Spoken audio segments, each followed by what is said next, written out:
آسمانی کتابیں کتنی ہیں؟ آسمان سے بے شمار کتابیں نازل ہوئی۔ چھوٹی کتابوں کو صحیفہ کہتے ہیں اور بڑی کتاب کو کتاب کہتے ہیں، جن میں 4 کتابیں بہت زیادہ مشہور ہیں۔ نمبر 1 توریت، جو حضرت موسیٰ علیہ السلام پر نازل ہوئی۔ نمبر 2 زبور، جو حضرت داؤد علیہ السلام پر نازل ہوئی۔ نمبر 3 انجیل، جو حضرت عیسیٰ علیہ السلام پر نازل ہوئی۔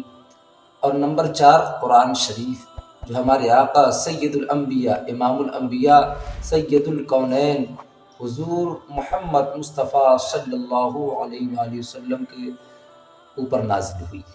ایک خاص بات یہ ہے کہ قرآن کے علاوہ اور جو تینوں کتابیں ہیں، ان کے حافظ کیول وہی رہے جن پر یہ کتابیں نازل ہوئی، یعنی حضرت موسیٰ علیہ السلام، حضرت عیسیٰ علیہ السلام، حضرت داؤد علیہ السلام۔ مگر قرآن کا اعجاز یہ ہے اور اللہ کا کرم یہ ہے کہ قرآن کو چھوٹے چھوٹے بچے اپنے سینوں میں سجائے ہوئے ہیں۔ یہ قرآن کا اعجاز ہے اور اللہ کا کرم ہے۔ قرآن کا مقام بہت ہی بلند و بالا ہے۔ اسلام کی سب سے معتبر کتاب کا نام ہے قرآن۔ قرآن کو اللہ رب العزت نے لوگوں کے ہدایت کے لیے نازل فرمایا۔ قرآن کو اللہ رب العزت نے مصطفیٰ کی تعریف میں نازل فرمایا ہے۔ یہ قرآن وہی قرآن ہے کہ جب حضرت عمر فاروق اعظم پیغمبر اسلام کو قتل کرنے کے لیے ننگی تلوار کو لے کر جا رہے تھے اور اپنی بہن کے گھر پہ جب جا کے قرآن کی تلاوت کو کیا ہے تو تلاوت کرتے ہی ان کے دل میں نور پیدا ہو گیا اور ایمان کی روشنی پھوٹنے لگی۔ یہ قرآن وہی قرآن ہے جو بڑی بڑی مصیبتوں کو ٹال دیتا ہے۔ یہ قرآن وہی قرآن ہے کہ جب کرب و بلا کے میدان میں غموں کے بادل نے گھیر لیا تھا تو آقا امام حسین کے خیمے، سیدہ زینب کے خیمے اور دیگر خیموں سے اگر کوئی آواز آ رہی تھی تو وہ قرآن کی تلاوت کی آواز آ رہی تھی۔ یہ قرآن وہی قرآن ہے کہ جو لوگوں کو ہدایت کے راستے پہ چلاتا ہے۔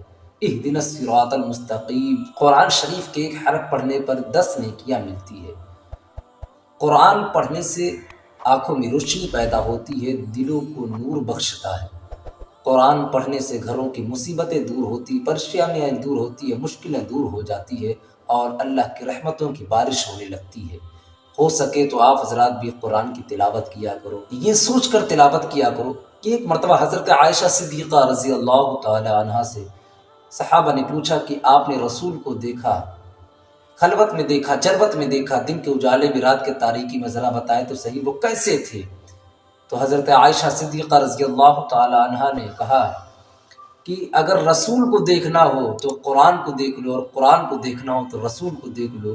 جو قرآن ہے وہی رسول کا چہرے والضحیٰ ہے۔ یہی آرزو ہے کہ تعلیم قرآن عام ہو جائے، ہر ایک پرچم سے اونچا پرچم اسلام ہو جائے۔